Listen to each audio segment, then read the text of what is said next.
Hi, I'm Roslyn from Uttleymoore Food. Today I'm going to show you how to make Rejuvelac. Rejuvelac is a wonderful probiotic, and most people need a good probiotic to establish a good gut flora.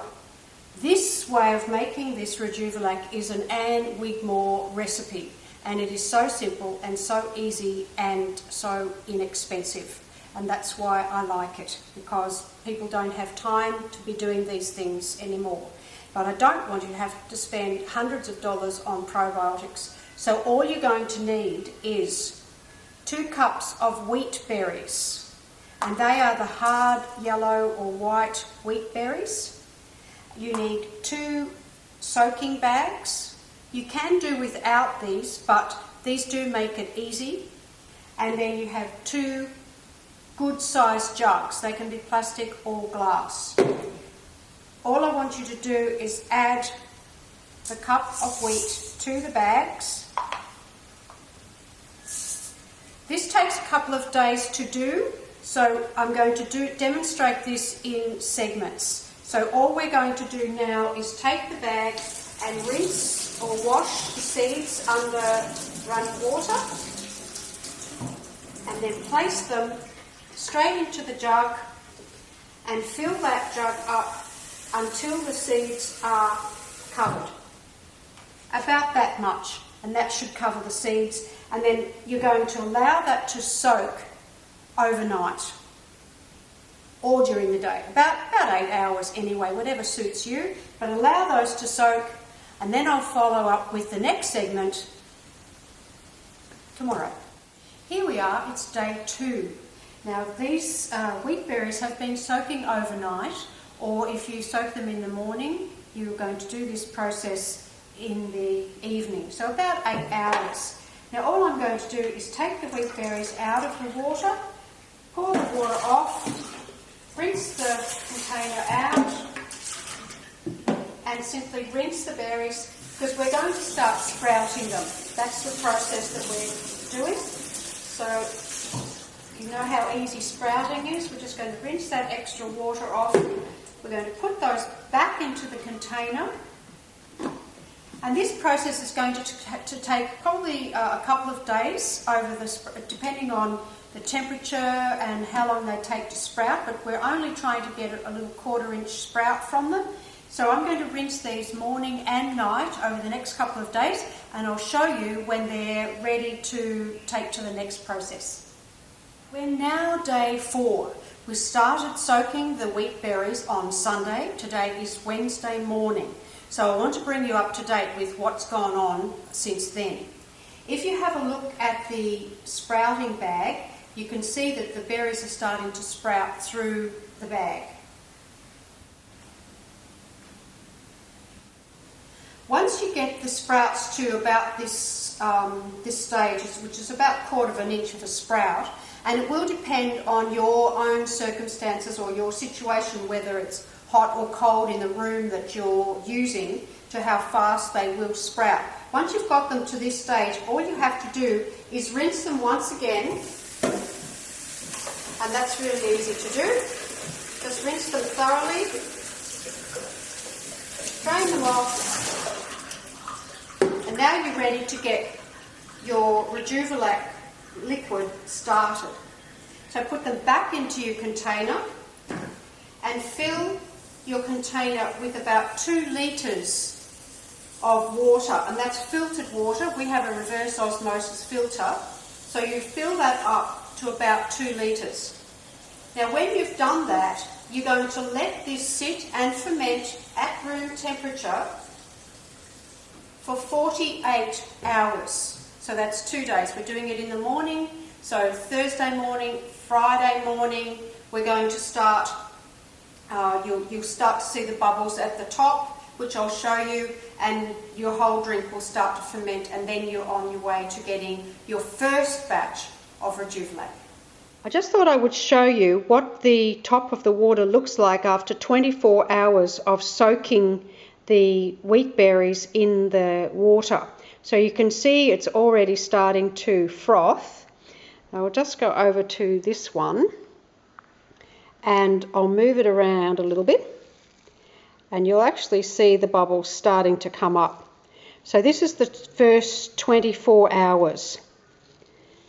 See, this is such an easy way to do this. Keeping it in the bag is a very no-mess way of doing it. So you can see the bubbles all coming around. So that's the fermenting process in place. And this is after 24 hours. After 48 hours of fermenting, there is one jar, and this is the second jar. I think you can make that out. You can see that that's really nice and frothy and fermenting beautifully. Right, now we've been fermenting the beautiful wheat berries now for 48 hours. That's 2 days. So all we have to do now is just give that a little bit of a jiggle around, just to stir up what might have gone on to the bottom. In fact, I think what I might do is just get a spoon and just stir up that, because some of the more fermented powder goes to the bottom.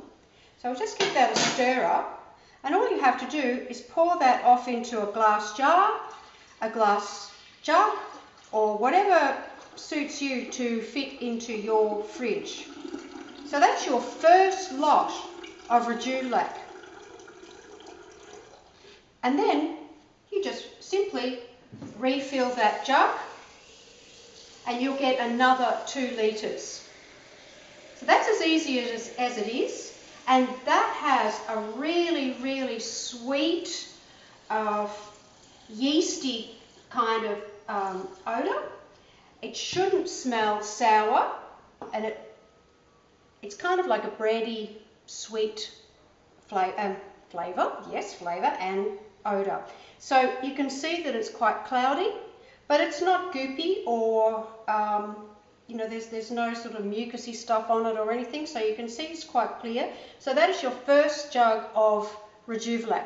That goes in the fridge, and you drink as much or as little as you like of that.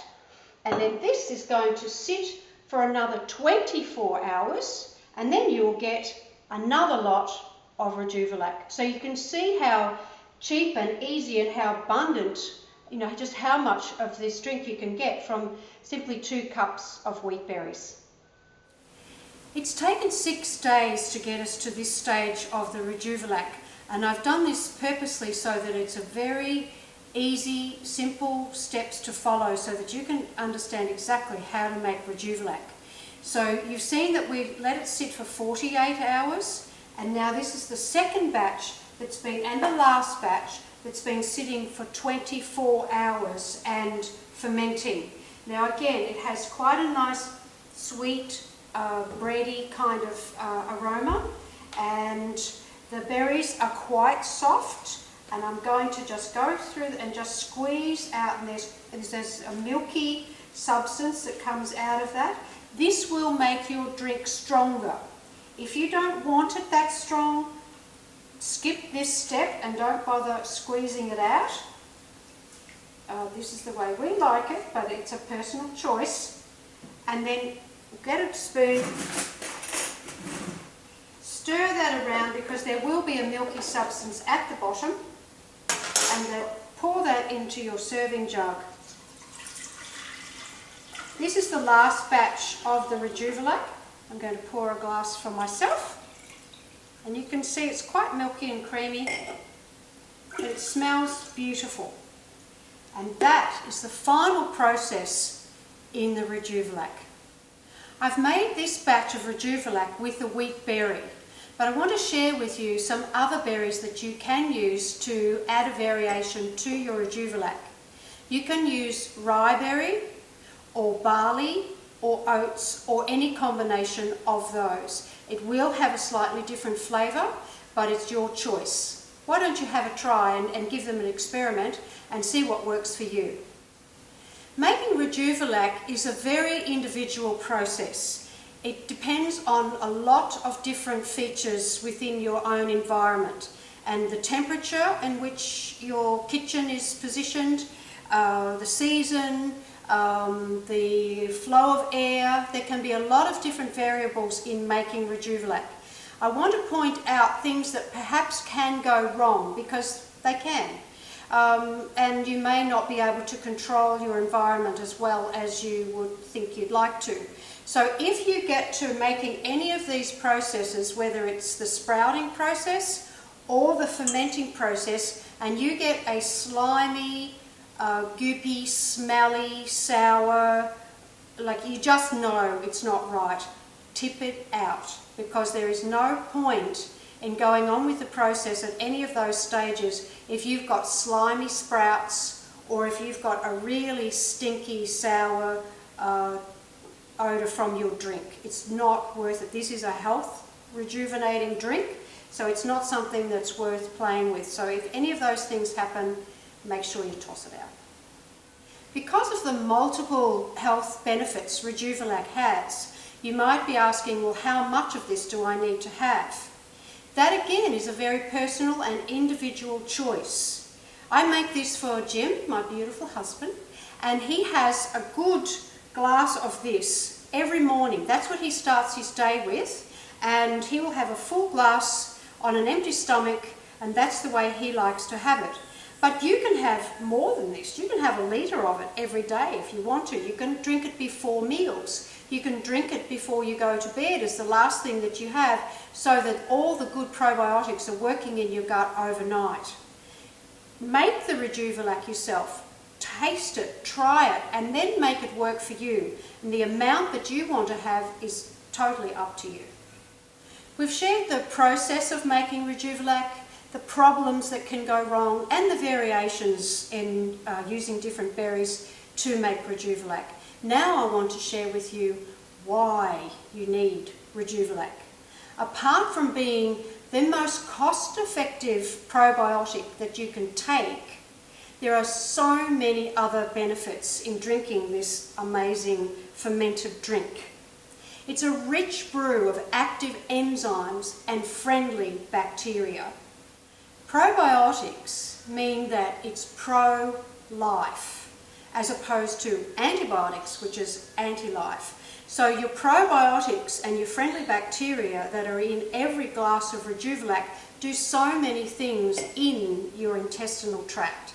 And for those of you who do have digestional problems, which most people do, if you're taking the pill, if you're taking any drugs, if you're not eating good, healthy, enzyme-rich foods, you need a lot of probiotics and a lot of enzymes going into your body. This is a really good way of having it. Along with that, the probiotics in your drink of Rejuvelac helps to balance up your gut flora. In balancing the gut flora, it helps to fight off any yeasts that you may be having growing there, the fungi that can happen in your gut, parasites, which is such a big problem for most people. And it also, and most importantly, and this is something people don't really generally understand, you need a really good, healthy gut flora to synthesize the B vitamins in your body, because that's where your B vitamins come from. So I think I've covered Rejuvelac fairly well. So cheers, enjoy. Delicious.